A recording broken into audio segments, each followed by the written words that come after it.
Budget Office Director Douglas Elmendorf testified before the Senate Budget Committee today. He said economic growth will remain slow, partly because of spending cuts passed by Congress. Senator Patty Murray of Washington State is chairman of the Budget Committee.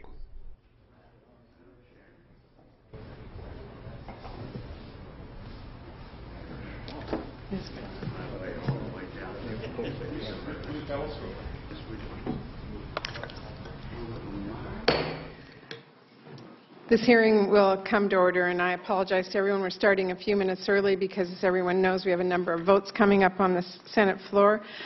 So we're going to begin, and I want to start by just welcoming everybody to this first Senate Budget Committee hearing of the 113th Congress.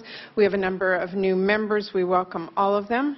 Senator Baldwin is here. Senator Kane, and Senator Wicker are joining us as well. Well, good to have you all on the committee. I want to thank our witness, Dr. Doug Elmendorf, for being here, as well as my ranking member, Senator Sessions, and all of our colleagues who are joining us today.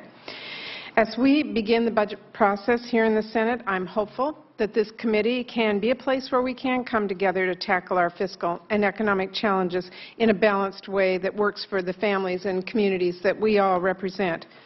Budget issues have received a lot of attention over the past few years, but the conversation is too often focused on abstract numbers and the partisan back and forth. Budgets, however, are about a lot more than this. They are reflections of our values and our priorities and our vision for what our government and our country and our economy should look like now and into the future. Budgets aren't about us here on this budget committee. They aren't about our colleagues across Congress or in the administration. They are about the families across America whose lives will be impacted by the decisions that we make. They are about their jobs and their children and their future, and we owe it to them to make sure they have a voice in this process and that their values and perspectives are heard. So I see today's hearing as the first part of a two-part opening examination of our nation's fiscal and economic challenges. Today we will hear from Dr. Elmendorf about the budget and economic outlook for fiscal years 2013 to 2023. Tomorrow we will hear from members of the public and experts to learn more about the impact of budget decisions on families and communities. Over the coming weeks and months, as we put together a pro-growth, pro-middle-class budget resolution, I'm going to continue making sure the voices of the American people are heard loud and clear throughout this process, and that their values and priorities are being represented. As we start this hearing on the budget and economic outlook, I think it would be helpful to do a quick review of how we got to where we are today, because a look ahead is only valuable in the context of where we have come. I have served on this committee now for 20 years, and in the time since I arrived, our country went from having a serious deficit and debt problem to running surpluses and being on track to pay down the debt, to 8 years later being in an even worse position than we were before, to today, when we are starting to turn the corner but still have a very long way to go. All of us remember the early 90s. In 1992, the year before President Clinton came into office, the same year I was making my first run for the U.S. Senate, the federal government was taking in revenue equaling 17.5% of GDP, while spending 22.1% of GDP. That was a deficit of 4.7%. When he was sworn in, President Clinton promised to tackle the deficit while continuing to invest in jobs in the middle class. I bought into that vision, and I was proud to help make it a reality. When his bill to raise the tax rate on the highest-earning Americans passed the Senate and House without a single Republican vote, the top Republican on the Senate Budget Committee at the time said it would, quote, devastate the economy. Others predicted calamity along similar lines, but as we all know now, it didn't work out that way. The unemployment rate went from 7.3% at the beginning of 1993 to 3.9% at the end of 2000. Over the course of those 8 years, 22 million jobs were created, and the economy grew at an average rate of 4%. And the deficit? Well, revenue increased from 17.5% of GDP to 20.6%, and responsible spending cuts brought federal spending down from 22.1% of GDP to 18.2%. So a 4.7% deficit was turned into a 2.4% surplus in 8 years. and our nation was on track to completely eliminate the federal debt by 2010. Now, I don't think the revenue increase under President Clinton was the sole cause of economic growth, but I do think our responsible fiscal and economic stewardship played a role in keeping interest rates low and giving markets and small businesses the confidence they needed to expand and create jobs. Our work in the 90s proved that calling on the wealthy to pay their fair share is not incompatible with strong economic growth. In fact, it is strongly associated with the kind of broad-based growth that helps the middle class prosper and expand. In 2001, many of us Democrats saw the surplus as an opportunity for our country to free ourselves from debt and invest in national priorities. But President Bush and his administration had other ideas. They saw it as a blank check to cut taxes and increase spending. President Bush and Republicans in Congress immediately worked to pass 2 sets of tax cuts that were heavily skewed towards the rich. When his first Treasury Secretary, Paul O'Neill, tried to warn that the second round of tax cuts would blast a hole in the deficit, Vice President Cheney informed him that deficits don't matter. Not too long after, O'Neill was fired. When Federal Reserve Chairman Alan Greenspan testified in front of this very committee in support of the 2001 tax cuts, my colleague, Senator Sarbanes, predicted these tax cuts would, quote, put us on the glide path to dissipate this hard-earned fiscal restraint. He, like many of us at the time, was ignored. President Bush took us into 2 wars without paying for them. He enacted Medicare Part D, a program that is estimated to cost taxpayers $60 billion this year alone, without paying for that either. While he was president, more Americans lost jobs than got new ones. Inequality grew as the wealthiest Americans benefited from the tax cuts while the middle class stagnated. By 2008, federal revenues had plummeted back down to 17.6% of GDP. Spending had shot up to 20.8%. We were back to a deficit of 3.2%. And all those projections about the national debt being eliminated were tossed out the window. When President Obama came into office, our country was losing over 700,000 jobs a month. He was desperately working to staunch the bleeding from the Wall Street collapse that threatened to push our country into a depression. Federal revenue plummeted even further. Middle-class families and the most vulnerable Americans were losing their homes, struggling to put food on the table, and worrying about what the future would be like for their children. But at the very time when we needed to be investing our families in our economy and focusing on growth, many of my colleagues went back to their file cabinets and dug out those talking points they used back in the early 90s.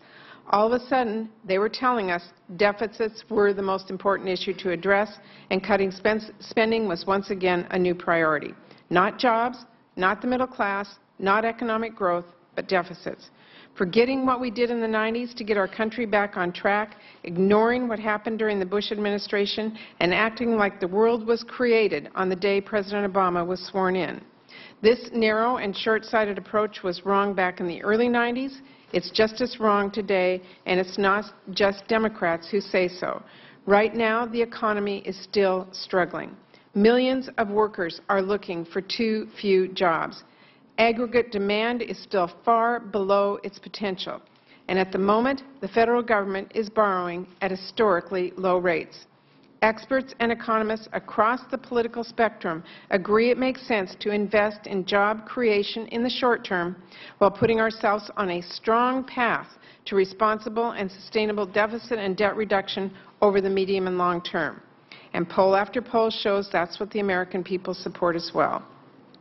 Federal Reserve Chairman Ben Bernanke put this idea well in a speech he gave in August of 2011 when he said, quote, although the issue of fiscal sustainability must urgently be addressed, fiscal policymakers should not, as a consequence, disregard the fragility of the current economic recovery. And he said, fortunately, the 2 goals of achieving fiscal sustainability, which is the result of responsible policies set in place for the longer term, and avoiding the creation of fiscal headwinds for the current recovery, are not incompatible. Acting now to put in place a credible plan for reducing future deficits over the longer term while being attentive to the implications of fiscal choices for the recovery in the near term can help serve both objectives. I think that's exactly right. I will work with anyone to tackle our debt and deficit responsibly, but as I've told my ranking member, Senator Sessions, and others, I feel very strongly that it doesn't make sense to replace our budget deficits with deficits in education and infrastructure and research and development. If we cut our budget deficit by giving up on the investments we need to compete globally in the 21st century economy, then we will not have done right by our economy today and certainly not for generations to come. So we absolutely need to tackle our debt and deficit in a responsible and sustainable way, but our top priority needs to be jobs and economic growth. And as we saw in the 90s, those two go hand in hand. Which brings me to our witness today, and I'm pleased to welcome back to the committee the Director of Congressional Budget Office, Dr. Douglas Elmendorf. The members of this committee know Dr. Elmendorf well. He's appeared before us on numerous occasions, and of course I want to thank you and your staff on behalf of this committee for all the hard work and professionalism you provide to us and to Congress. I think it's fair to say the report you delivered to us last week on the state of the budget and economy over the next 10 years is a mixed bag, as it contains some hopeful signs but also highlights some real challenges for our nation. In terms of the economy, on the one hand, we're starting to see the effects of the housing and financial crisis fade, following the work we did in Congress to support the recovery. We are clearly not out of the woods, and far too many workers are still struggling to get back on the job. But housing prices and the stock market are rising, and that is certainly some welcome news. On the other hand, your report makes clear the economy still faces significant headwinds in the short term, particularly from the tightening of federal fiscal policy. The sequester that's set to occur on March 1st is not the only policy action that's contributing to this fiscal drag, but it is a major factor. And in total, the impact of the fiscal tightening, including the March 1st sequester, is to depress economic growth by about 1.5 percentage points. That translates into about 2 million jobs by the end of this fiscal year. Leaving the sequester in place would lead to massive self-inflicted damage that would hurt middle-class families, those already struggling in this economy, as well as our national security and future global competitiveness.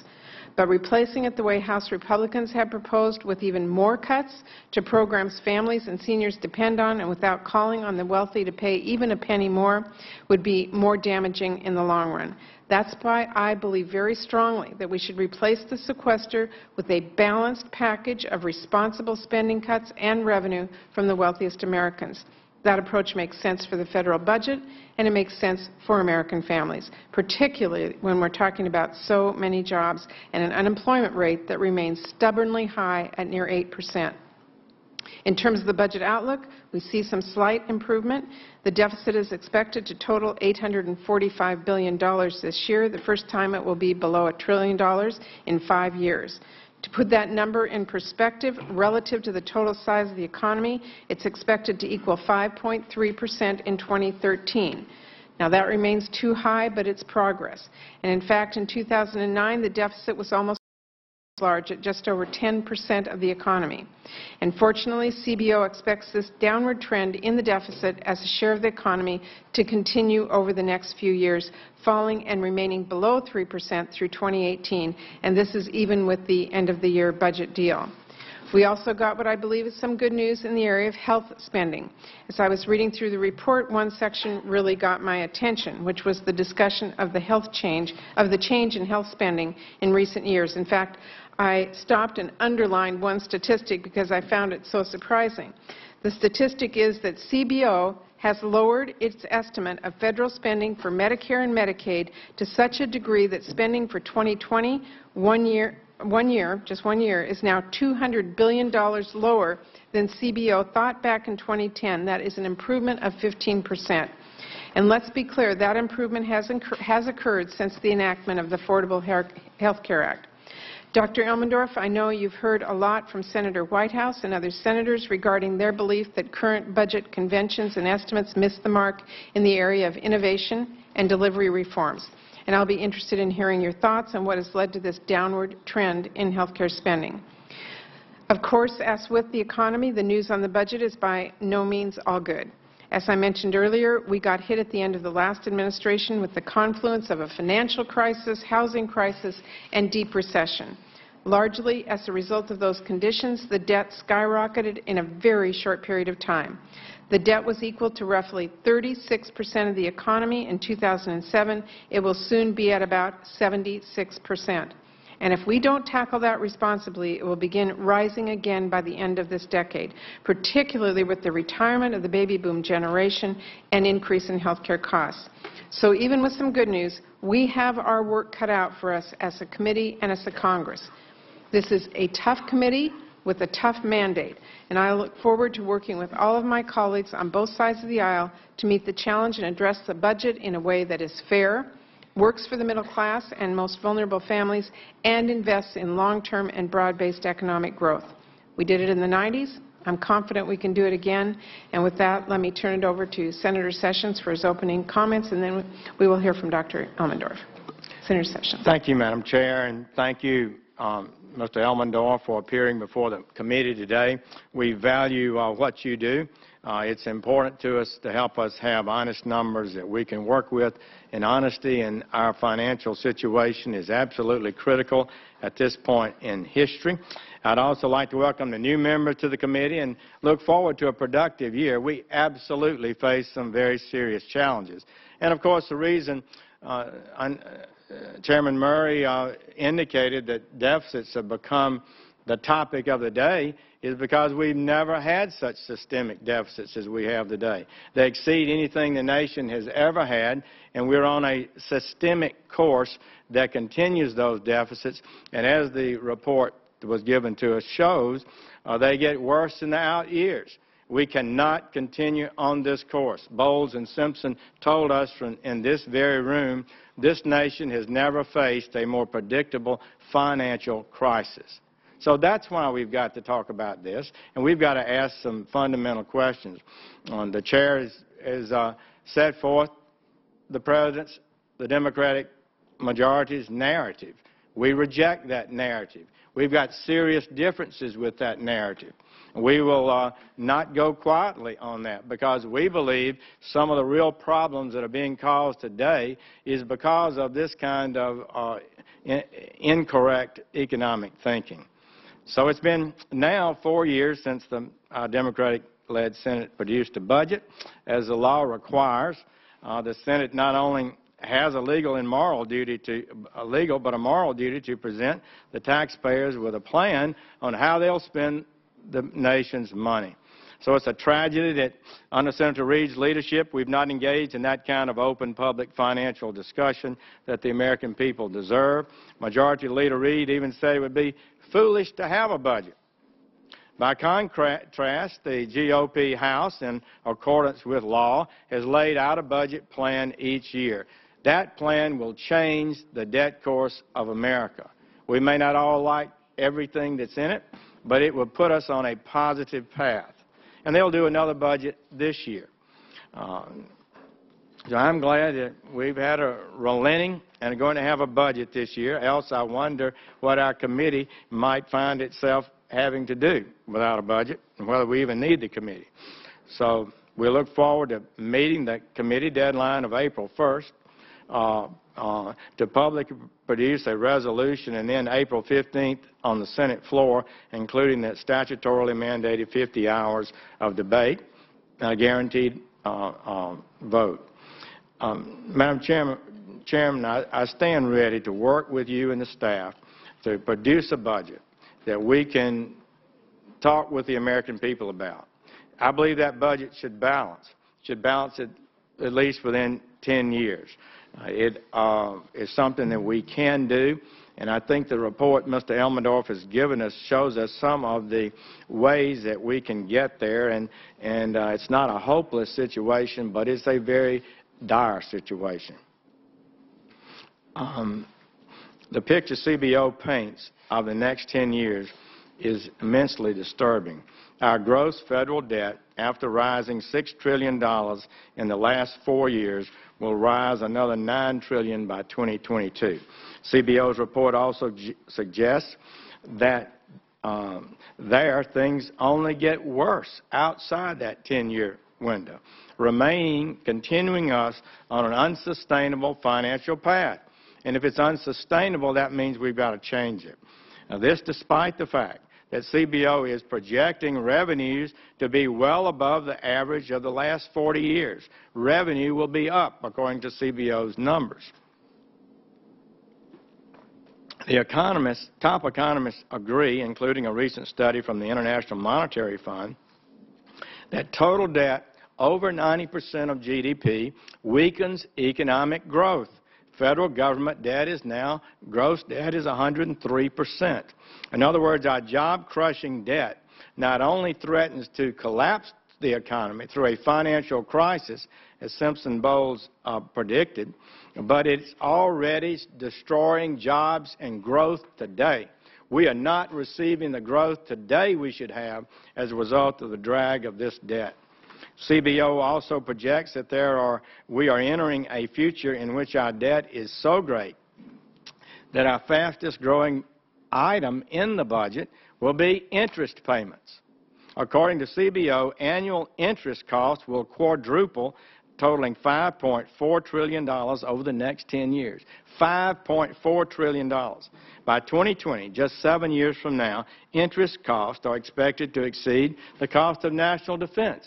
And I just left the Defense Committee hearing talking about the sequester and how damaging that will be to the Defense Department, because half of the cuts fall on 1/6 of the budget, the Defense Department. And that's too severe for them. It needs to be spread out across the entire spending panoply of issues. Interest payments, which help no one, build nothing, will crowd spending on the rest of the budget, and I think it will damage our economy in the meantime, right now. And while we talk of cuts and frugality, total spending is expected to grow up 67% over the next 10 years. No one is proposing a real cut in the actual amount of money spending. It's the growth in spending that we've got to confront. Primarily alarming is the finding in an additional CBO report prepared at my request.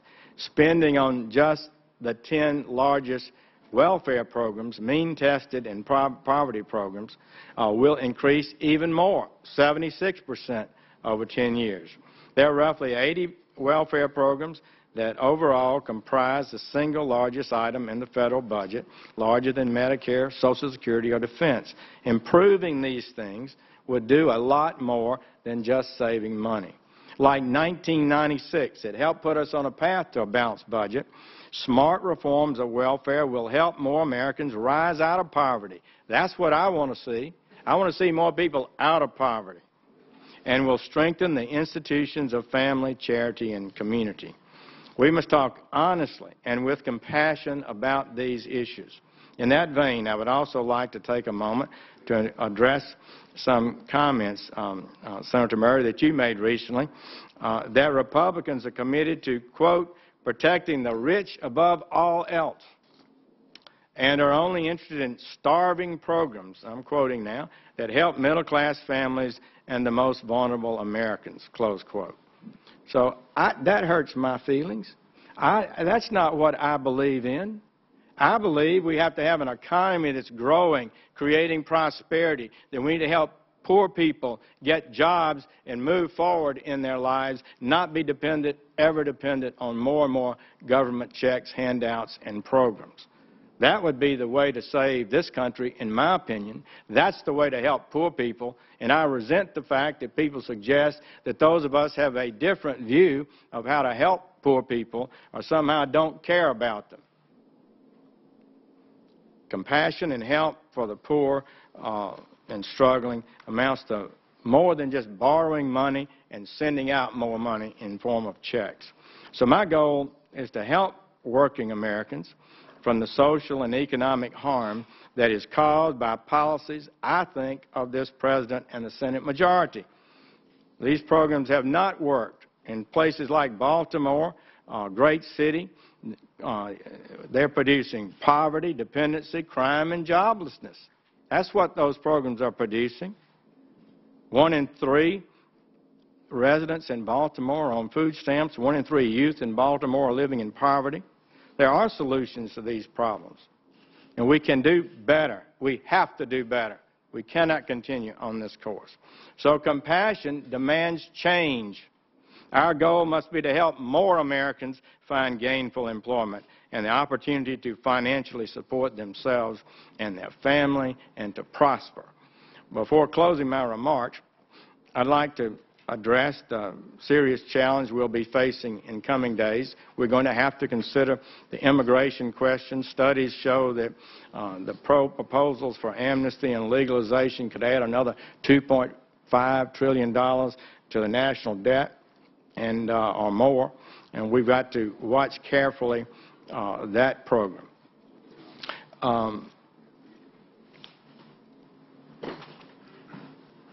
So I look forward to addressing these and other issues during today's hearings. We have no higher obligation as lawmakers than to protect the financial security of the Republic. And with regard to our present posture and state of the economy, the last big systemic challenge I think maybe our nation faced was when Volcker and Reagan dealt with this continually surging inflation rate. They broke that rise and put us on a path to 20 years of growth. We're now on a systemically dangerous path of debt. It threatens our future. We're going to have to confront that with the same clarity and courage that they did at that time. And I came in 16 years ago, and I remember that Bush did spend more money than he should, and I was a critic of that. But I got to say, hardly a bill that came up that President Bush maybe proposed more spending that our Democratic colleagues didn't complain because he didn't spend enough. And I had to cast vote after vote after vote to try to contain the growth of spending, and it was usually every single Democratic colleague was voting to spend more, and Republicans were taking the lonely position of trying to be responsible. So those are the issues that we face. Our debt course is one that we've got to confront, but looking at it, Madam Chair, I do think, based on the numbers in this report, the Budget Control Act controlled, you throw in the $650 billion tax increase that just passed, we do some other things in a responsible, effective way, we can put this nation on a sound course. We can remove the debt cloud, the drag that this debt has over us, and put us on the path to prosperity. That's what we have to do. We have no choice. I thank you. Thank you very much. With that, I'll turn it over to Dr. Elmendorf for his opening statement. And for the committee members, we are going to have a series of votes called. We'll work our way through 5 minutes each, and hopefully people can come back and forth between votes as much as we can so that we can allow everybody who would like to ask questions to be able to do that. Dr. Elmendorf. Thank you, Senator Murray and Senator Sessions. To all the members of the committee, I appreciate the opportunity to be with you today and to discuss CBO's outlook for the budget and the economy over the next 10 years. Our analysis shows that the country continues to face very large economic and budget challenges. Let me discuss the economy first, and then I'll turn to the budget. We anticipate that economic growth will remain slow this year because the gradual improvement that we see in underlying economic factors will be offset by a tightening of federal fiscal policy scheduled under current law. The good news is that the effects of the housing and financial crisis appear to be finally gradually fading. We expect that an upswing in housing construction, rising real estate and stock prices, and increasing availability of credit will help to spur a virtuous cycle of faster growth in employment, income, consumer spending, and business investment during the next few years. However, several policies that will help to bring down the budget deficit will represent a drag on economic activity this year. The expiration of the 2 percentage point cut in the Social Security payroll tax, the increase in tax rates on income above certain thresholds, and the cuts in federal spending scheduled to take effect next month will mean reduced spending by both households and the government. We project that inflation-adjusted GDP will increase about 1.5% this year, but that it would increase roughly 1.5 percentage points faster were it not for the fiscal tightening. Under current law, then, we expect that the unemployment rate will stay above 7.5% through next year. That would make 2014 the 6th consecutive year with unemployment so high, the longest such period in 70 years. We expect that growth in real GDP will pick up after this year to about 3.5% in 2014 and the following few years. But the gap between the nation's GDP and what it is capable of producing on a sustainable basis, what we call potential GDP, still will not close quickly. Under current law, we expect output to remain below its potential level until 2017, almost a decade after the recession started in December 2007. The nation has paid and will continue to pay a very high price for the recession and slow recovery. We estimate that the total loss of output relative to the economy's potential between 2007 and 2017 will be equivalent to nearly half of the output produced in the country last year. Let me turn now to the budget. Under current laws, the federal budget deficit will shrink in 2013 for the fourth year in a row. At an estimated $845 billion, the deficit would be the first in 5 years below $1 trillion. And at 5.25% of GDP, it would be only about half as large, relative to the size of the economy, as the deficit was in 2009. Our projections, based on current laws, show deficits continuing to fall over the next few years before turning up again by the end of the decade, and totaling nearly $7 trillion for the decade as a whole. Federal revenues are projected to reach 19% of GDP in 2015 and beyond because of both the expanding economy and scheduled changes in tax rules. That 19% figure compares to an average of about 18% over the past 40 years. At the same time, federal spending will fall relative to the size of the economy over the next several years and then rise again.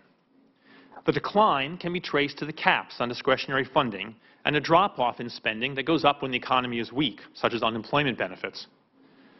But later in the decade, the return of interest rates to more normal levels will push up interest payments to nearly their highest share of GDP in 50 years. And throughout the decade, the aging of the population, a significant expansion of federal health care programs, and rising health care costs per person will push up spending on the largest federal programs. By 2023, spending reaches about 23% of GDP in our projection, compared with a 40-year average of 21%. What does this mean for federal debt? We project that debt held by the public will reach 76% of GDP this year, the largest percentage since 1950. And under current laws, we project that debt in 2023 will be 77% of GDP, far higher than the 39% average seen over the past 40 years. And it will be on an upward path. Such high and rising debt relative to the size of the economy is a significant concern for several reasons. First, high debt means that the crowding out of capital investment will be greater, that lawmakers will have less flexibility to use tax and spending policies to respond to unexpected challenges like a recession or war, and that there would be a heightened risk of a fiscal crisis in which the government would be unable to borrow at affordable interest rates. Second, debt would be even larger if current laws were modified to delay or undo certain scheduled changes in policies. For example, if lawmakers eliminated the automatic spending cuts scheduled to take effect in March, but left in place the original caps, prevented the sharp reduction in Medicare's payment rates for physicians scheduled for next January, and extended the tax provisions that are scheduled to expire, without making any other offsetting changes in budget policy, then budget deficits would be substantially larger than in our baseline projections. And debt held by the public would rise to 87% of GDP by 2023, rather than the 77% under current law. Third, debt might also be larger than in our projections because even the original caps on discretionary funding in the Budget Control Act would reduce such spending to just 5.8% of GDP in 2023, a smaller share than for any year in at least the past 50. Because the allocation of discretionary funding is determined, as you know, by annual appropriation acts, lawmakers have not yet decided which specific government services and benefits will be constrained or cut to satisfy those caps, and doing so might be quite difficult. Fourth, projections for the 10-year period covered in this report do not fully reflect long-term budget pressures. Because of the aging of the population and rising health care costs, a wide gap exists between the future costs of the benefits and services that people are accustomed to receiving from the federal government, especially in the form of benefits for older Americans, and the tax revenues that people have been sending to the government. It is possible to keep tax revenues at their historical average share of GDP, but only by making substantial cuts relative to current policies in the large benefit programs that benefit a broad group of Americans at some point in their lives. Alternatively, it is possible to keep the policies for those large benefit programs unchanged, but only by raising taxes substantially for a broad segment of the population. Deciding now what combination of policy changes to make to resolve the budget imbalance would allow for gradual implementation, which would give households and businesses time to adjust their behavior. Thank you. Thank you very much. We will now do rounds of questions, and I'm going to do my best to keep everybody at 5 minutes here so everybody has a chance. Dr. Elmendorf, I really want to begin with the question of sequester. I believe our focus should be on jobs and the economy, not on arbitrarily creating pain for American families. In your report and in comments you've made since, two things got my attention. The first is, even with Congress having eliminated some of the so-called fiscal cliff, we still have in place enough fiscal tightening that growth this year will only be about half of what it should be. And the second is that the loss in economic growth translates into about 2 million jobs. Now, to be clear, the fiscal tightening is more than just the sequester, as we all know, but the sequester is a major part of it, and it is a piece that both sides, I think, agree is harmful to our economy, to our families, and our national security. It seems obvious to me that the answer is to replace the sequester with a phased-in approach that includes an equal amount or more of smart and sustainable spending cuts and additional revenue. So my question for you this morning is, given that CBO notes that it expects a substantial slowdown in economic growth this year because of fiscal tightening, wouldn't it be preferable to replace the sequester with a package of savings that is better targeted, that is programmatic rather than across the board, and that is phased in so it occurs when the economy is on a stronger footing?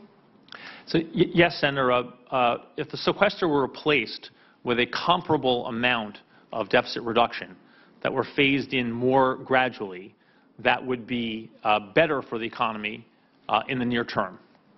The matter of what the composition of that fiscal tightening is, I think, can affect the economy, as we've done analyses over the past few years of different ways of spurring economic growth and jobs. We talked about the different sorts of effects the different components of taxes and spending policies can have on the economy. But of course, the composition also bears very importantly on what you and your colleagues think the government should and should not be doing, and where our public resources should and should not be devoted. So as you know, there are important issues in the budgetary choices in addition to the economic effects. Okay. And for the record, it's my recollection that you, like many people, have advised Congress that there are better and smarter ways to deficit reduction than through arbitrary across-the-board cuts that are going to occur under sequester, correct? Well, Senator, we don't make recommendations about policy. I think we have noted, as others have, that an across-the-board cut doesn't give you and your colleagues the chance to choose where you think the government should be spending money on behalf of your constituents. I think that is a matter of, that's not a matter of economic analysis. It's a matter of allowing you and your colleagues to set the course of the federal budget.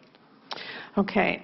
In my opening comments, I talked about the improvement in health spending in CBO's projections, and I noted that since March 2010, lower health spending has resulted in revisions that lowered estimates of federal spending for Medicare and Medicaid by $200 billion, about 15% in 2020. The Centers for Medicare and Medicaid Services have reached somewhat similar conclusions, showing national health care expenditure growth rates at recent historic lows at below 4%, levels well below those seen prior to 2009. Those are really encouraging signs, and we're hearing from providers and even your predecessor, Dr. Orzag, that significant innovation is already underway. I alluded in my opening statement I'd give you a chance to comment on this improvement, and I was wondering if you could explain what led CBO to make those revisions. Yes, Senator. There's been a marked slowdown in the rate of growth of health care spending across the healthcare system. We see this in private insurance costs. We see this in Medicaid. We see this in Medicare. And within Medicare, we see it in Part A, which basically pays for hospital services, in Part B, which basically pays for doctor services, and in Part D, which pays for prescription drugs. So it's a very broad-based slowdown. It's been underway now for several years. We are working intensively, as are many other people, to try to understand better the sources of that slowdown, the causes of that slowdown. Our current assessment is that a part of that comes from the financial crisis and recession, which reduced the income and wealth that people have to spend on health care. But we think that a significant part is more structural in nature and involves underlying changes in the way that health care is practiced and delivered. The challenge for us and for others is to understand how much of those structural factors represent a transient phenomenon and how many represent a more enduring phenomenon. And we really don't know at this point. So what we have seen is that the spending in Medicare and in Medicaid in 2012 was about 5% below what we thought it would be in early 2010. We have extrapolated some of those slower growth rates over the coming years, so that we have, as you noted, Senator, marked down Medicare and Medicaid spending by about 15% in 2020 because of these reasons. Of course, there are other factors, legislative factors and economic changes that matter for our projections as well. But because of what we see happening in the healthcare sector, we've marked down the level of spending by about 15%. We have also over the past few years... I'm going to have to cut you off because I'm going to have to limit everybody to 5 minutes. So I appreciate that response very much and turn over to Senator Sessions. Thank you. Thank you for your insightful report and comments. They're very important to us. I know CBO has worked hard in projecting growth rates. That's a big part of how you try to evaluate the impact of a budget and what we'll be able to do financially over the next several years. We accept you as that is a reasonable way to do business. Not perfect, but reasonable. And I guess it's fair to say that you work very hard to create an accurate picture. My colleagues and I do, Senator. We just had a $616 billion tax increase, averaging about $60 billion a year extra income. And we're having recovery from the recession, the slowest in a decade, but some recovery. And that results in a lower deficit, as you've reported to us. By 2015, the deficit is projected to be $430 billion, the lowest you project over 10 years. That's slightly below the highest deficit President Bush ever had in his 8 years. And you have GDP growth projected at 3.9%. Last year we were at 2.2, I believe. So it's give us some perspective. But after 2015, 3 years from now, the deficit starts a relentless rise again, increasing every single year, almost 10% a year, and would more than double over the following 8 years to $978 billion. And deficit would be, is that correct? Yes, Senator, that's right.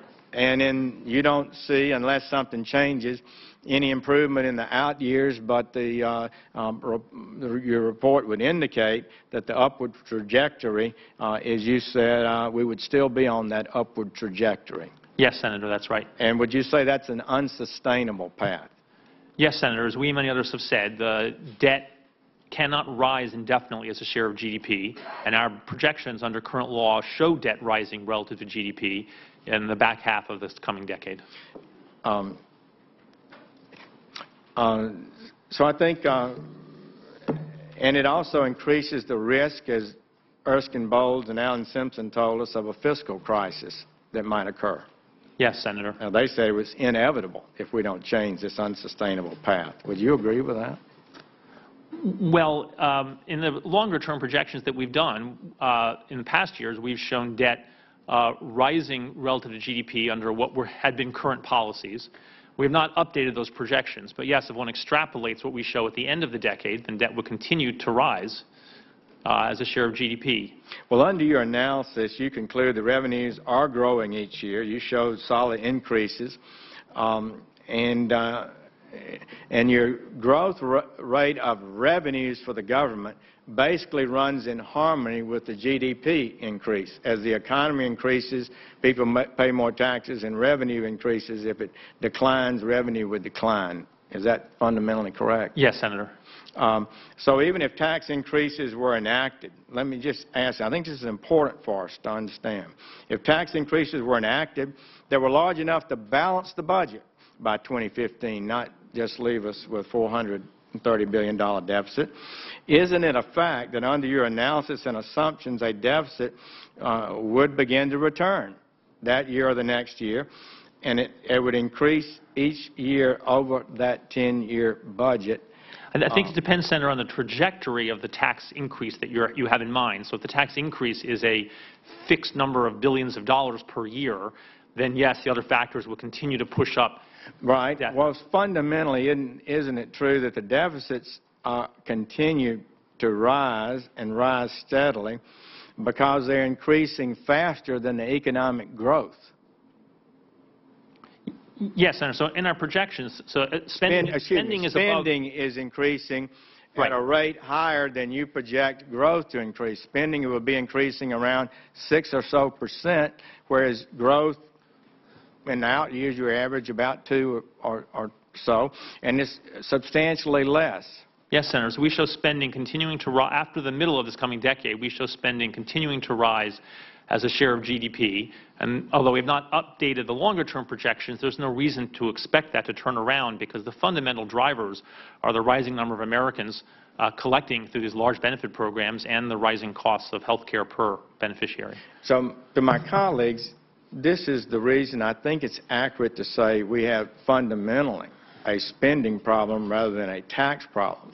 Because if your revenue is not going to keep up with the spending, because we're on an automatic course through entitlements and other programs and all our desires to spend more, then you are not going to get the country on a sound path. Mr. Elmendorf, debt, I believe, can slow the economy. Back in 2009, you wrote Senator Gregg stating that $850 billion stimulus would have an economic boost in the short term, this pushing out of stimulus money, but the cost of borrowing that money would inevitably become a drag on the economy, you told us. In fact, you said that by even next year, 2014, I believe, is what you projected at back then, the benefits of the stimulus spending would be completely gone and that there would be left a drag permanently on the economy. And so since there's no prospect of paying down that debt, we will have some drag, how much we could dispute, permanently as a result simply of that debt. Is that not correct? So, yes, Senator. If cuts in taxes or boosts in spending that stimulate the economy in the short run are not offset by some later tightening of fiscal policy, then the extra debt that is accumulated will be a drag in the long run. Thank you, Madam Chair. I've gone over. And the other debt we're adding also becomes a permanent drag on our growth, threatening the future of employment for millions of Americans. I would like to inform the committee members that the way we're going to work in this committee on recognizing senators is, as in past traditions, by seniority before the gavel is hammered and order of arrival after gavel. So we'll begin with Senator Sanders. Thanks very much, Madam Chair. And Mr. Elmendorf, thanks very much, Doctor, for being with us. Just a few questions, and if you can give me some brief answers.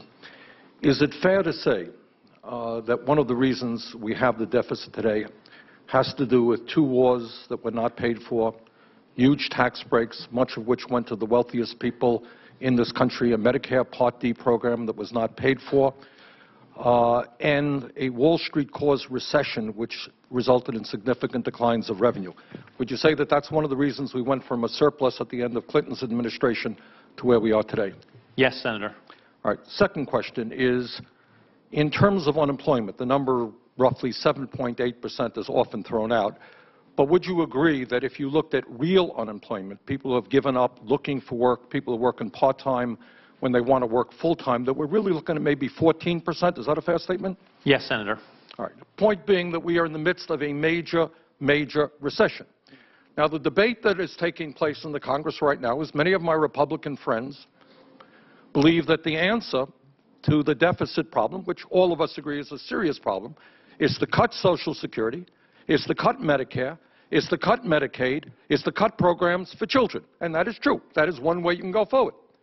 But some of us believe that we have got to take a look at revenue and the fact that at 15.8% of GDP, revenue today is the lowest point that it has been almost in 60 years.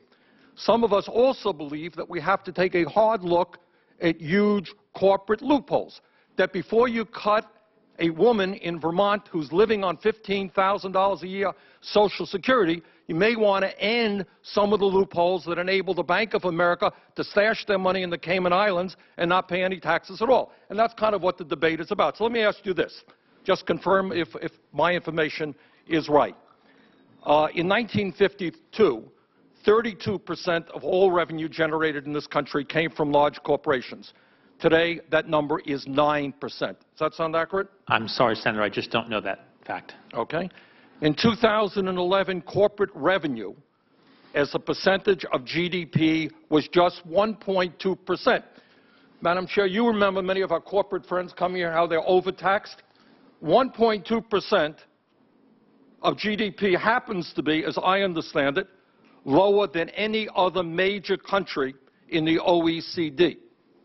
So when people come in and say, oh, we're paying 35%, everybody here knows there's no corporation that pays 35%. If they do, they've got to get rid of their accountants. That, in fact, the number on profits is 12%. Is that true? So, Senator, you're certainly right that the statutory tax rate in the corporate tax code and the average share of profits paid in tax by companies are quite different, but I don't know the precise numbers. I don't know the numbers Let me see if you know this one. Countries. In 2011, my understanding is that corporations paid just 12% of their profits in taxes, the lowest since 1972. How's that? I think that sounds about right, Senator. So again, the choice that we face, do you really, in the middle of a recession, want to cut Social Security benefits and Medicare benefits, or when corporations today are paying 12% of their profits and taxes, the lowest since 1972, do we think it might make more sense to ask our friends in the corporate world to pay a little bit more? Another question. I don't mean to. My understanding is that 1 out of 4 major corporations, profitable corporations in this country, in 2005, the last statistics I have seen, I'm sorry I don't have close ones, paid 0 in taxes. Does that sound right to you? I'm sorry, Senator, I just don't know offhand. We can look these things up, but I don't carry them around in my head. My understanding is that we are losing, and we've introduced legislation to remedy this, we're losing about $100 billion a year in revenue a year by companies offshoring their profits in the Cayman Islands, Bermuda, and paying 0 in taxes. Again, Senator, I don't. All right, I know that, but do you think it is a legitimate area to pursue the fact that we have companies like Bank of America and virtually every major corporation stashing their money in the Cayman Islands, paying 0 in federal taxes? Is that something you think would be a worthwhile pursuit?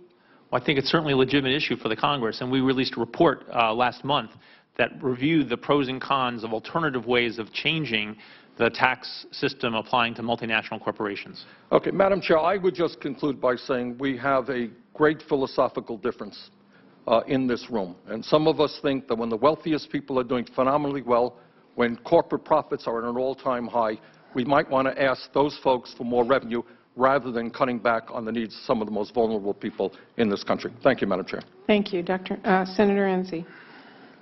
Thank you, Madam Chairman. I want to thank you for this great book. As an accountant, it's got a lot of numbers in it. I love that. It does lead to a lot of technical questions, though, and I'd rather submit those than ask them Yes, here. Senator, we're happy to respond that way. I still have a few questions, though, and Senator Sanders brings up one. Are we paying out more in Medicare than we're taking in at the moment? Well, as you know, Senator, the dedicated taxes for Medicare cover the Part A of are designed to cover Part A, the hospital spending. And the hospital insurance trust fund is in fact losing money every year. The other parts of Medicare have no dedicated financing. They are funded by beneficiary premiums and by general revenue transfers. How are we doing on the difference between what's paid in for Social Security and what's going out monthly or annually? So the dedicated taxes collected for Social Security are less than the benefits that are being paid out for Social Security. Is there anything in sight where that's going to change? No, Senator, that will continue. Thank you. Under current law. On the CBO report, you indicate that the revenues are projected to increase by roughly 25% between 2013 and 2015. And in addition, growth of the economy is expected to be just 1.4% in 2013, but accelerate to 3.4% in 2014. I want to ensure that we all don't leave this hearing thinking that there's a direct link between increased revenues through tax hikes and increased economic growth. In that regard, to what extent the increased taxes that were recently enacted and that pull money out of the hands of both employers and employees have a negative impact on your economic growth projections? So, Senator, we think the increases in taxes is part of the fiscal tightening that is slowing the economy this year. Just as the planned reductions in spending are slowing the economy this year, that and other sorts of deficit reduction are good for the economy in the medium run and long run. And that's one of the difficult trade-offs that you and your colleagues face. Thank you. The CBO report also indicates that after the economy adjusts this year to the fiscal tightening inherent in the current law, underlying the economic factors that will lead to more rapid growth, you project that 3.4% in 2014 and an average of 3.6% a year from 2015 through 2018. Can you walk us through your analysis leading to the conclusion that the economy will adjust this year and not over a longer period of time, due specifically to the tax increases that were enacted earlier this year? Yes, Senator. So there are two factors here. There's a growth of the underlying potential of the economy. And then there's some catch-up from that current level of output, which is below that potential, which amounts to putting unemployed workers back to work, making better use of the factories and offices that we have. And both those factors are at work in the growth we see over the next half-dozen years. We think that the underlying forces driving the economy are finally, after long lingering effects of the financial crisis and the housing bubble, we think those underlying forces are strengthening. We think those are going to help to pull the economy back up toward its potential output, to put people back to work, but only gradually over the next 4 or 5 years. The tightening of fiscal policy is reducing deficits, and a lower debt that will result will be good for the economy later on. It's also true that the higher tax rates that will be in place because of the expiration of the tax cuts on higher income people, those higher tax rates will represent some drag on the economy. And we incorporate those factors in our baseline projections and in our analysis of the effects of alternative policies. We look at the effects of both debt on the economy and the effects of tax rates in distorting incentives to work and to save. I'll have a few more follow-ups on that one, but slightly different. The President recently said that in the absence of a larger budget deal, Congress should pass a smaller package of spending cuts and tax reforms that would delay for a few months the sequester slated to go into effect. It's anticipated those tax reforms mean closing what the President perceives as loopholes that we've talked about in the past as being the ability to make corporate adjustments in the tax rate to keep us competitive internationally. And it would have the effect of simply raising taxes. To what extent would raising taxes to offset a portion of the sequester have a negative impact on the economic growth? So I think the biggest issue to think about in terms of the effects of this fiscal policy on the economy in the near term is how quickly deficit reduction occurs, how much tightening occurs this year. But it is also true that the composition of the fiscal tightening, how much comes through certain sorts of spending cuts or certain sorts of tax increases, can matter for economic outcomes. But the effect depends a lot on the specifics. So when we've looked at different ways to boost the economy, we've found very different effects of different sorts of spending increases and very different effects of different sorts of tax cuts. So I don't want to make any very general statements because it really depends on what provisions of the tax code would be changed. I'll follow up on that. My time's expired. Thank you. Thank you. Senator Whitehouse. Thank you, Madam Chair. Welcome back, Dr. Elmendorf. Senator? Two quick things. The first is that I think it's relevant to the topic you were just discussing. Europe has gone on an experiment in austerity as a solution to the recession, and it doesn't seem to be working very well. Spain's economy shrank 1.4% in 2012 and is projected to contract another 1.4% in 2013. Greece's economy shrank 6% in 2012 and is projected to contract another 4.2% in 2013. Italy's economy shrank 2.3% in 2012 and is projected to contract another 0.3% in 2013. Portugal's economy shrank 2.3% in 2012 and is projected to contract another 0.3% in 2013. Unemployment is in double digits in all of those countries.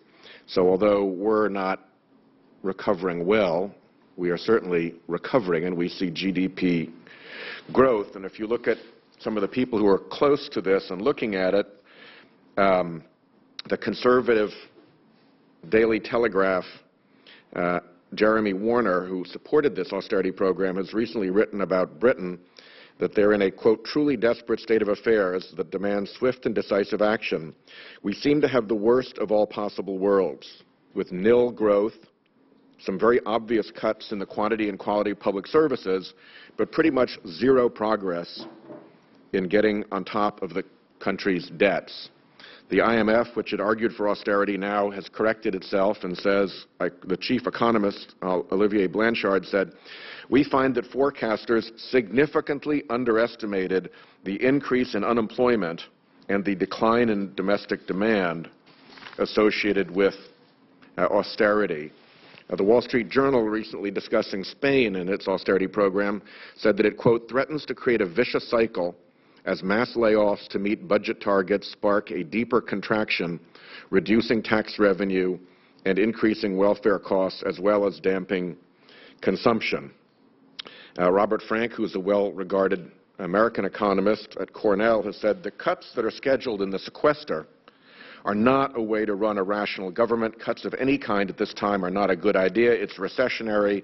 It would slow growth for sure and put people out of work. In that regard, the more conservative American Enterprise Institute, John Macon and Daniel Hansen, said an abrupt spending sequester scheduled to begin March 1st could cause a U.S. recession. Do you recommend an austerity path at this point? What should we be doing that's different than the European austerity experiment that appears to have ended so badly for them? So, Senator, we have not studied each of those European countries carefully, and as you know, there are many factors that affect their economic performance. But I think that the recessions and economic contractions that have occurred in countries that have pushed for very rapid contractions of fiscal policy are entirely consistent with the analysis that we've been offering to the Congress for many years now, that raising taxes and cutting spending at a time when the economy is already weak and the Federal Reserve is limited in its further options to support the economy will tend to reduce output and reduce jobs relative to what would occur if fiscal policy were not tightened in those ways. And you're predicting a more than 1% difference in GDP as a result of that if we don't manage the sequester properly, correct? So we say that without any of the fiscal tightening that's occurring this year, GDP growth would be about 1.5 percentage points faster. The sequester itself, we think, represents about 0.6% of GDP growth this year, and would mean a difference of roughly 750,000 jobs by the fourth quarter of this year. Okay. And one last point, different point. I make it virtually every time we have a hearing, and so I'll give the abbreviated version here, and the chairman was kind enough to mention my interest in this. But when we have a health care system that is spending 50% more than our least efficient international competitor, when everybody from the President's Council of Economic Advisors to the Institutes of Medicine say that there is over $700 billion every year to be saved in the American health care system, when companies like Senator Johnson's home state, Gunderson Lutheran, Senator Toomey's home state, Geisinger, are actually showing the ways to reduce costs by providing better health care, I look forward to being able to work with my colleagues on the other side of the aisle to focus on that.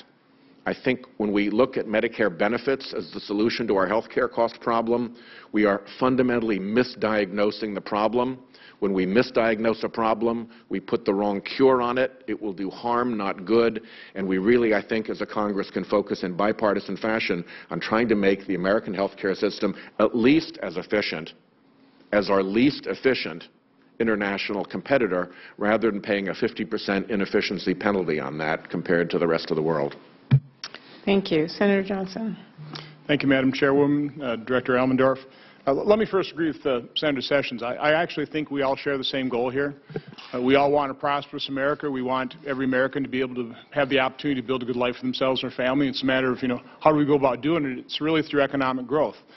Director Elmendorf, in general, don't tax increases harm economic growth? I think it depends what the alternative is, Senator. I'm not trying to be difficult here. The alternative is to run large deficits indefinitely. The only available policy lever were a change in tax rates or some other change in the tax code. I'm not sure what the answer to that question. Let me point out a couple facts about economic growth. Even with the meager growth we've had since 2009, federal revenue has increased by $388 billion per year since that time period, correct? I take your word for that. Yes, Senator. If we would just return to a normal economy, which we had in 2007, when revenue generation was 18.5% of our economy, that would add an additional $435 billion per year. Again, we certainly think that when the growth we have in the economy is an important factor, pulling up tax receipts. Now the tax increase, the punishing of success in the fiscal cliff piece of legislation, that in 2014, according to the Joint Committee on Taxation, would raise, I believe, $41 billion in 2014. Is that about right? That sounds plausible, Senator. Yes. So increasing taxes on the rich is a tenth of as effective if we'd actually just return our economy to a normal economy. Is that about correct? I think that particular policy, yes, Senator. Now, in your projections, you're taking us, and you pointed out that the 40-year average is 18% of revenue compared to GDP, and your projections now are saying you're going to somehow get 19% out of the economy. I'd like to point out over the last 62 years, we've only had 13 instances where revenue actually hit 19%. 3 of those, it actually peaked 20%. But I'd like to just show a chart here. We've had a wide variety of top marginal tax rates. I mean, the attempt to punish success, which I think is the wrong way to go, of as high as 91%, 70%, 50%, 28% under Ronald Reagan. I'd like to point out, for a brief moment in time, we were actually 72% free. Then 35, 39.6%. We're pushing that top marginal tax rate up to 40%. But it's amazing how incredibly tight the average around that 18 point, in my case, 1% over 50-year averages.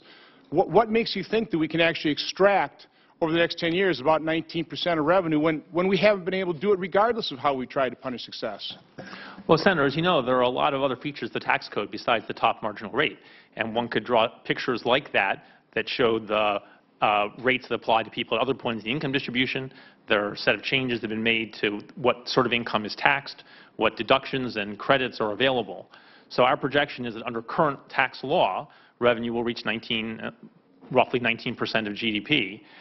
That's not really hard for us to imagine, given the way current tax law works. One factor, of course, another factor is that at points where tax receipts have moved up to be a higher share of GDP, Congress has often stepped in and made some change in the tax law to bring them back down. And you may do that again, but that's not what our baseline projection is. Let me quick answer Senator Enzie's question about how much more we're going to be paying out in benefits.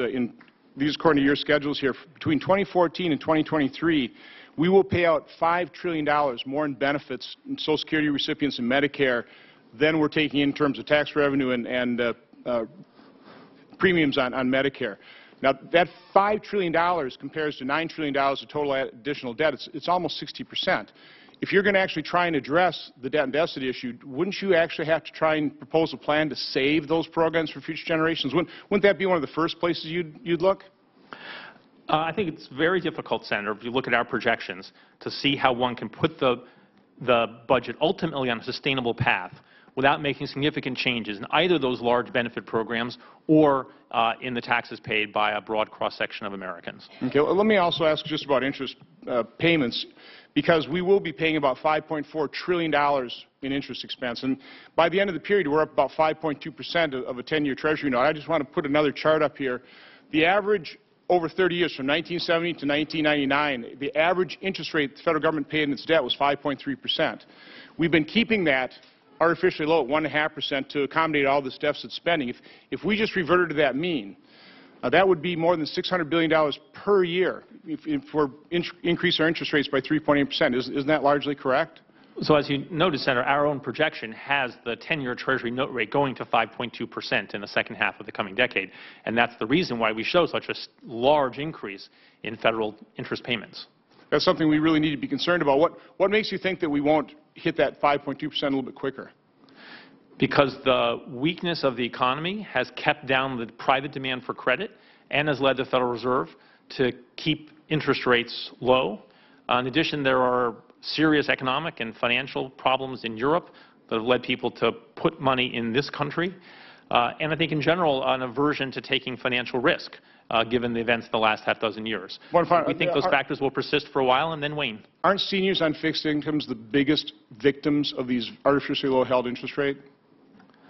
I don't know, Senator. We haven't analyzed that. It's true that people who are dependent on receiving interest payments are receiving lower payments because interest rates are low. Okay, thank you. Senator Baldwin. Thank you, Madam Chairwoman. And I have to tell you, it's a delight to have my first budget meeting. I'm delighted to have Director Elmendorf here. And since you only get your first hearing once, I wanted to say a couple of things. I appreciated your opening remarks, Chairman Murray, about the fact that budgets truly are a statement of our values and our priorities as Americans. And for me, that means developing a budget that strengthens the essential pillars of our economy and economic security, especially for the middle class. Quality education, affordable health care, good-paying job, retirement security, things that we rely on to have a strong middle class.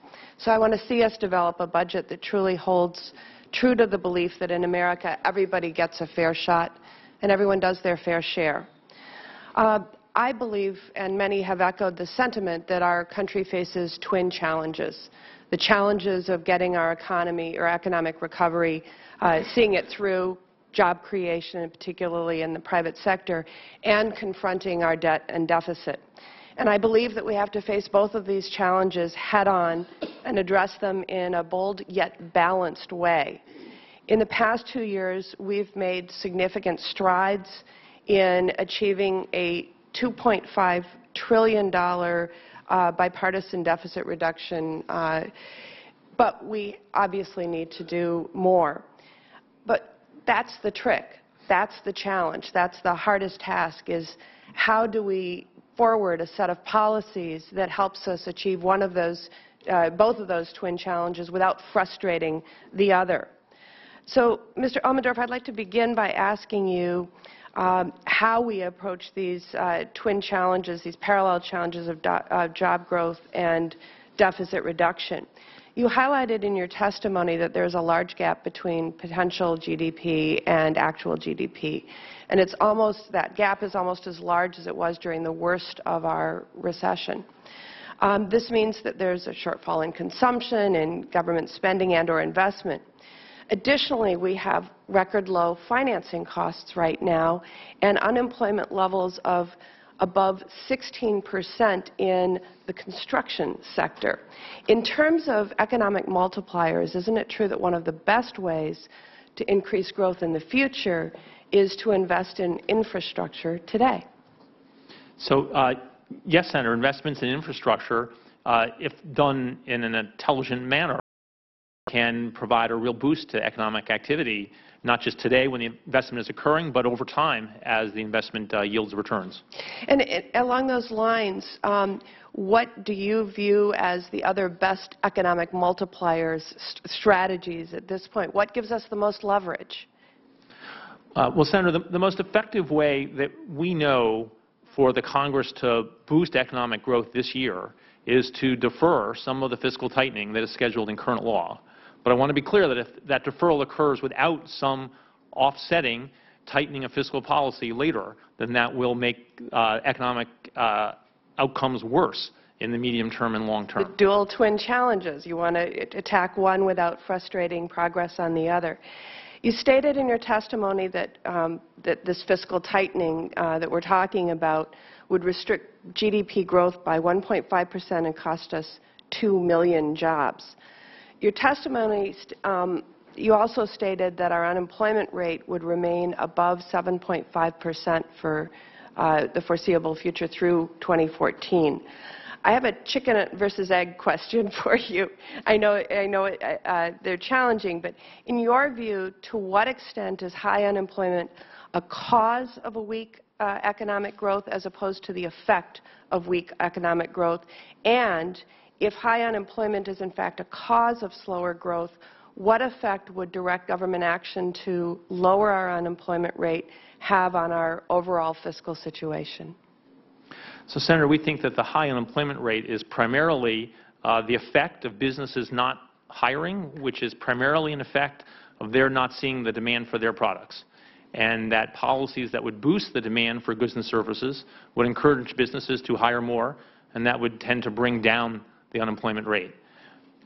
There are also policies that could be directed specifically at unemployed workers. We wrote a report last year on ways of responding to persistently high unemployment, and we talked in that report about some of the broad macroeconomic policies, but also about more targeted policies to help train workers, help connect workers to available jobs.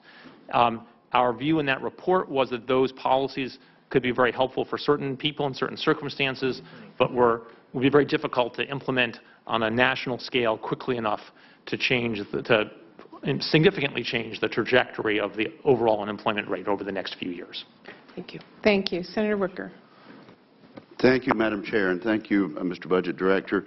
The President, a few days ago, proposed a balanced approach to paying for sequestration in another way, involving revenue increases and a different approach to making the budget savings.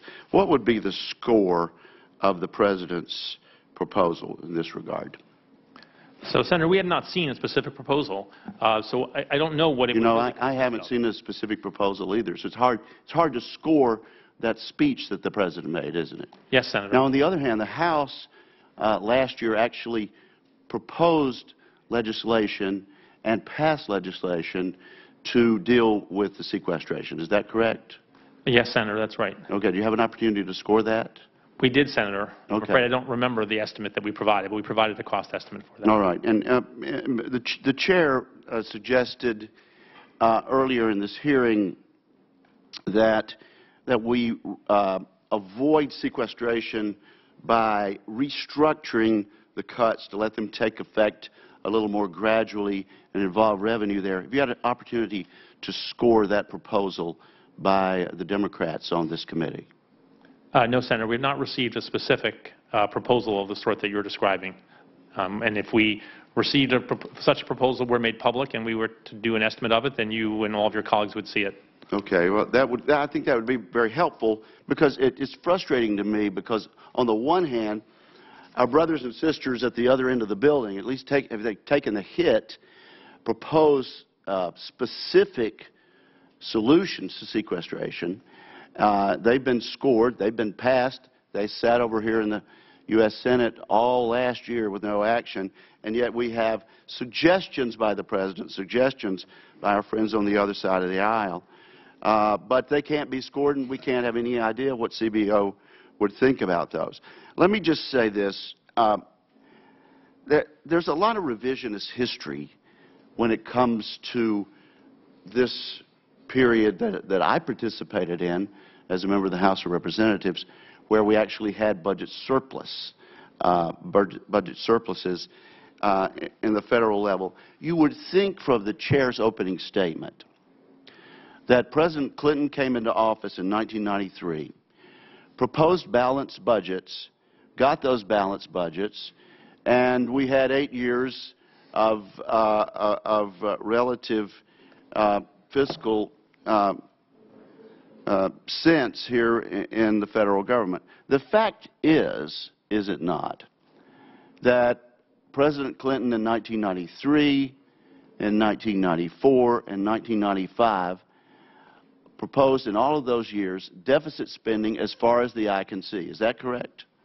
I think that's right, Senator, but my recollection of the specifics of those budgets. It's not very. That's my recollection, too. As a matter of fact, in the 1995 budget proposed by President Clinton, who takes credit for the surpluses later on, it proposed over $200 billion in budget deficits as far as the eye could see.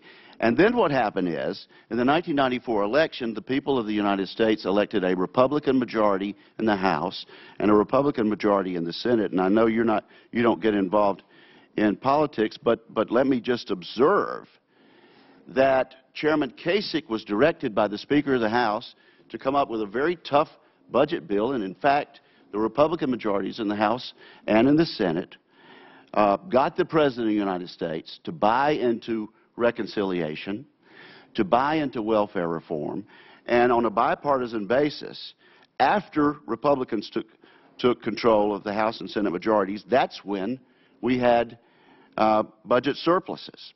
That's when the budget surpluses began. They were never proposed before then by President Clinton. Now, also, I don't recall President Bush getting us into a war in 2001. I recall Osama bin Laden and al-Qaeda getting us into a war in 2001.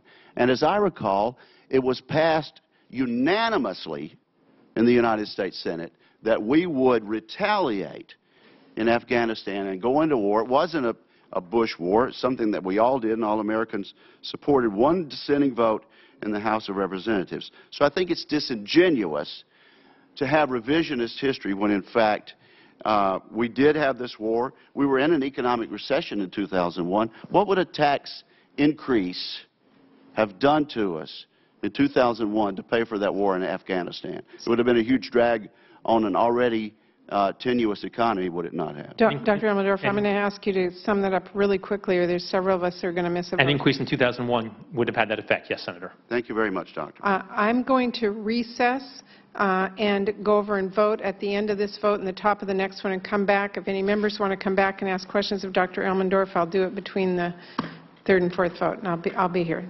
We'll take a quick break. Thank you, Senator.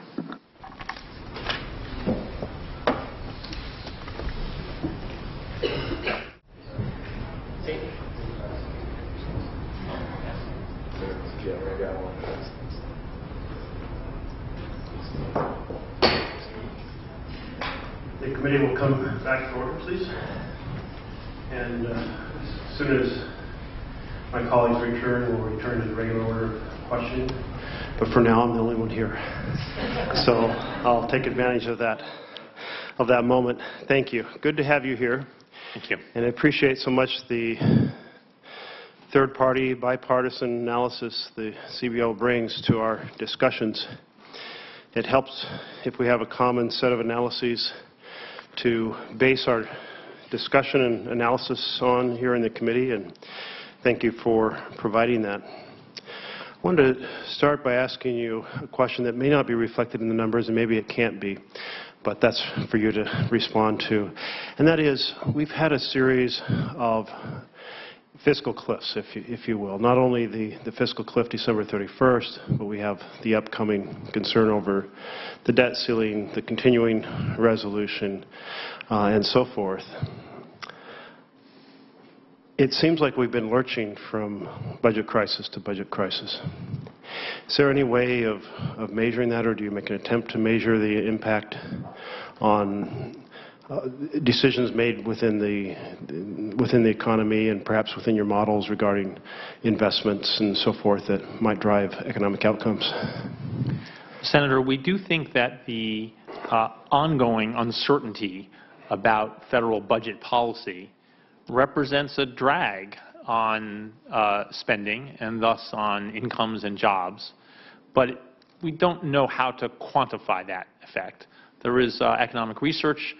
We've had some of this presented at our meetings of our panel of economic advisors that tries to, starting to build some evidence about the effects of policy uncertainty on the economy, but that's, I would say, still in a preliminary stage, and we don't know how important those effects are. We think the primary source of uncertainty that's holding back household spending and business investment and hiring is uncertainty about the income that households will have and the demand for the products that firms will face. But policy uncertainty is probably also playing some additional negative role.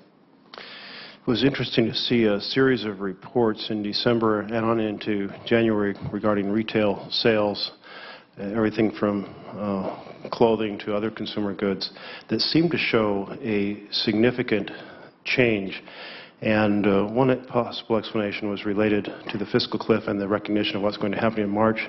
Another was that the payroll tax changed and folks had 2% less money and they're looking at their paychecks. Do you have any sense of how that was that expected, that turned down? If not, what's the best explanation or combination of explanations? So it's difficult to read too much into the very preliminary data we have for the beginning of this year. Our expectation had been and remains that the expiration of the payroll tax cut represents an important piece of fiscal tightening that is good for the deficit over time, but is a negative factor for consumer spending in the first part of this year. But that is a judgment based on decades of evidence of other changes in income and how it affects spending, not really derived from what we've seen over the past month, because we just don't know enough of what's going on.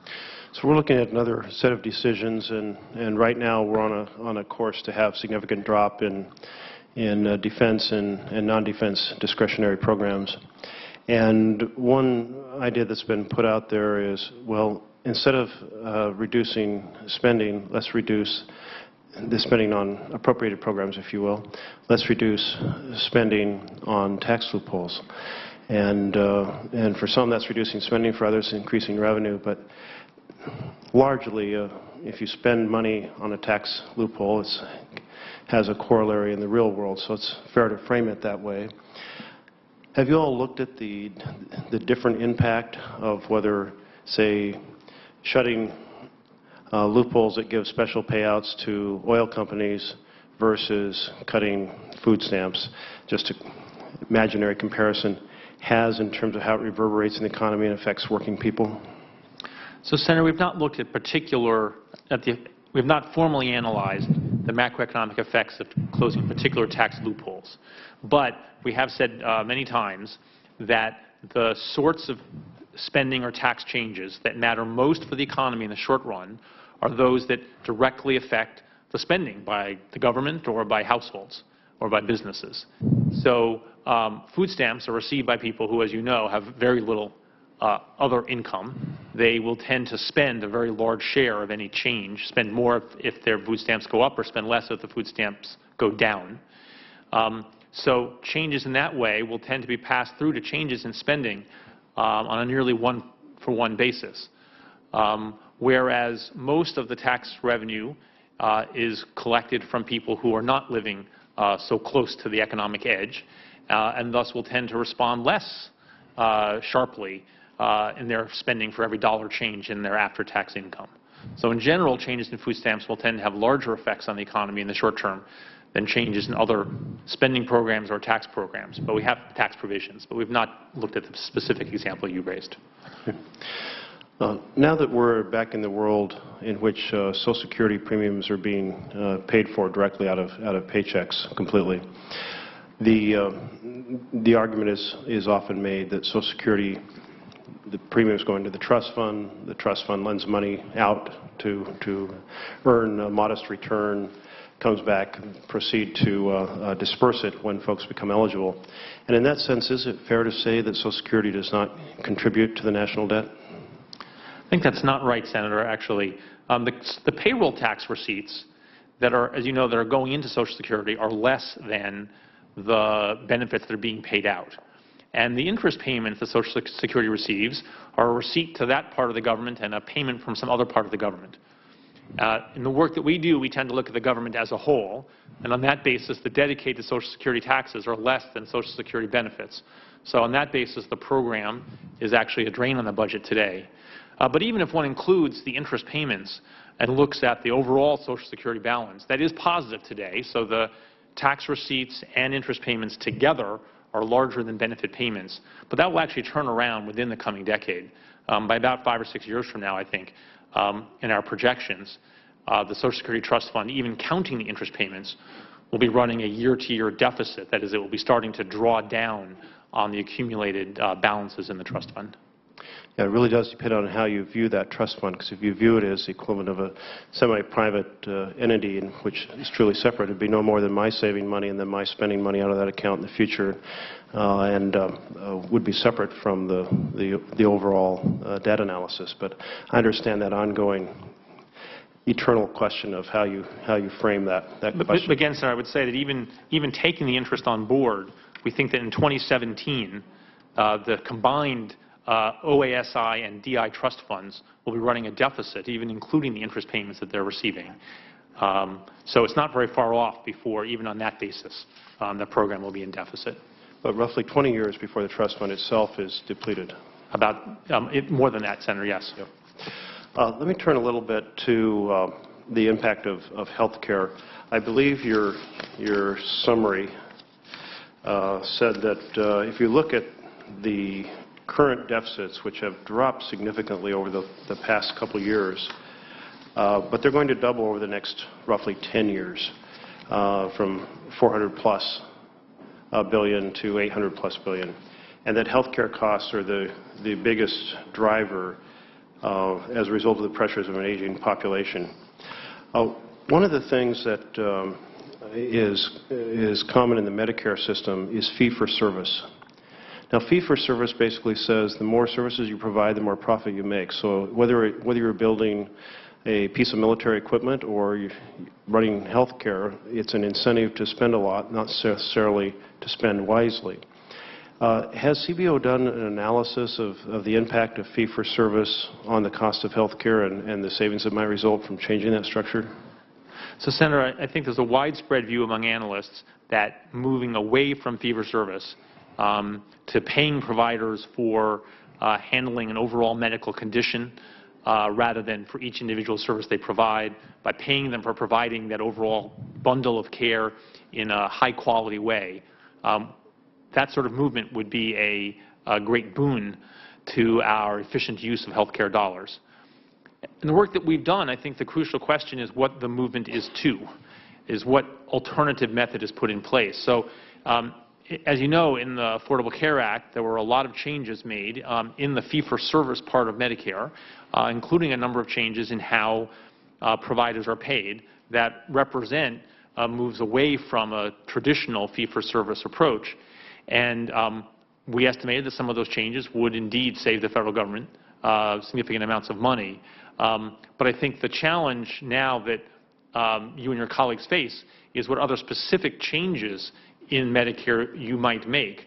As we work with the staff of this committee and others on potential changes in Medicare, we and your staffs are looking at different ways of changing the fee-for-service system.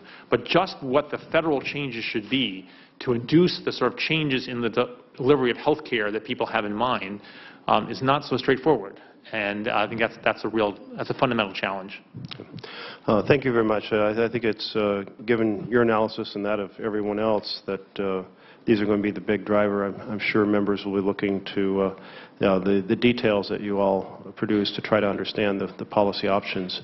With that, our chair has returned, so I'll return the committee to Chairman Murray. Thank you very much, Senator Merkley. And we apologize to everybody. There are votes ongoing. Some members, I believe, are coming back. We're trying to get an assessment as quickly as possible on which ones are returning, so if you wouldn't mind being flexible. I believe that Senator Portman will be arriving shortly. We're checking right now, and I will turn it over to him the minute he gets here.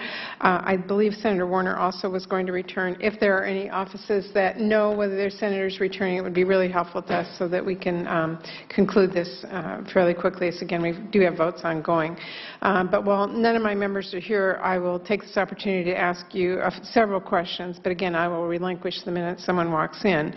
Dr. Elmendorf, a lot of my colleagues attempt to claim that after the fiscal cliff deal, which raised about $600 billion from the wealthiest taxpayers, the discussion is somehow finished, and some point to CBO's new budget outlook, noting that projected revenues will rise above the 40-year historical average of 18% of GDP. But this argument really ignores some really important facts. It's true CBO expects revenues to average 18.9% of GDP over the next decade. It's also true that the last 5 times we balanced the budget, revenues have been much higher, between 19.5% and 20.6% of GDP, correct? Yes, Senator, I think that's right.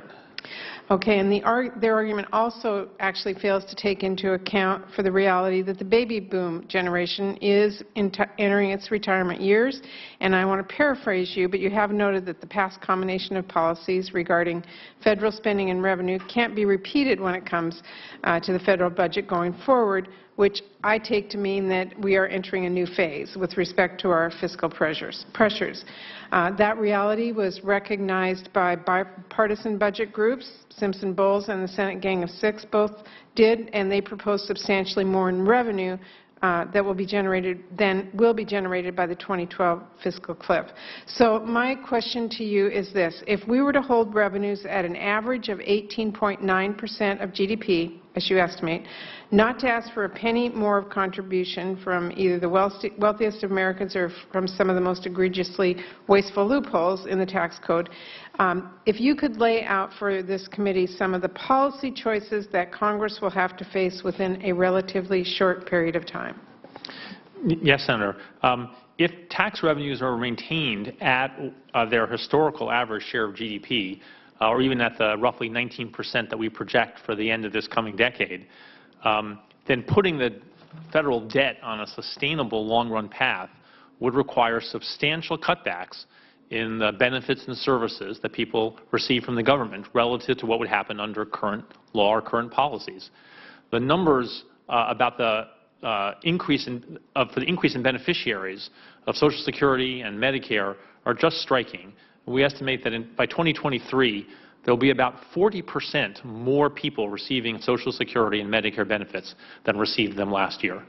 With a 40% increase in the number of people receiving benefits, the total cost will be much higher, or the benefits per person will have to be much lower.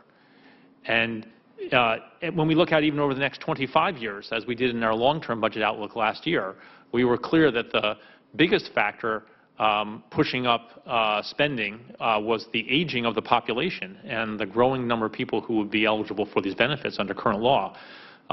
The rise in health care costs per person in excess of GDP growth per person is a smaller factor, not an insignificant one, but a smaller factor actually than the aging of the population.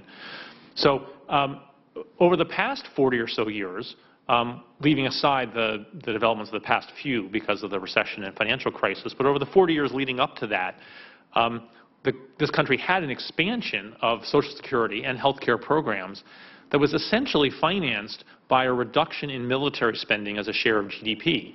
There's no direct flow of money, but if you look at the overall government budget, the decline in defense spending as a share of GDP turned out to be essentially the mirror image of the increase in federal spending on Social Security and the big health care programs between about 1970, say, and 2007. But that is the pattern that can't be repeated, and it can't be repeated because we now have a much sharper increase in the number of people who are beneficiaries of these programs, so the underlying forces pushing them up are stronger. We've also reduced defense spending to a much smaller share of the economy than it had been before. So that method, essentially, of dealing with the rising cost of these programs isn't available at that order of magnitude. And this is not to say that changes can't be made, of course, in defense spending or other things. But something different will have to happen going forward. And under current law, all federal spending apart from that for Social Security and the big health care programs and interest payments, but everything else the government does is already on track to become a much smaller share of the economy than it has been in the past. So even as things stand in these projections, the role of the federal government over the next decade relative to the past decades is sharply different.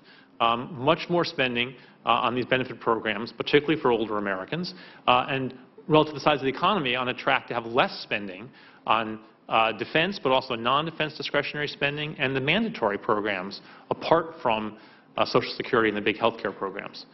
So the share of GDP that we represented by,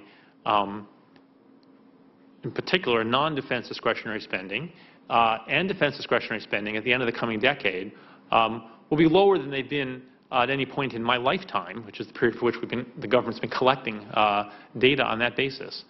So there's a really profound shift underway, even under the current law, which isn't enough to put the debt ultimately on a sustainable path. So if you and your colleagues want to put that on a sustainable path, and also if you want to undo some of the things that are in current law, like the sequester, then you will need to make substantial changes, either in those large benefit programs or in the share of GDP taken up by tax revenue. Right. Okay. Let me check with our staff. Do we know if any members are returning?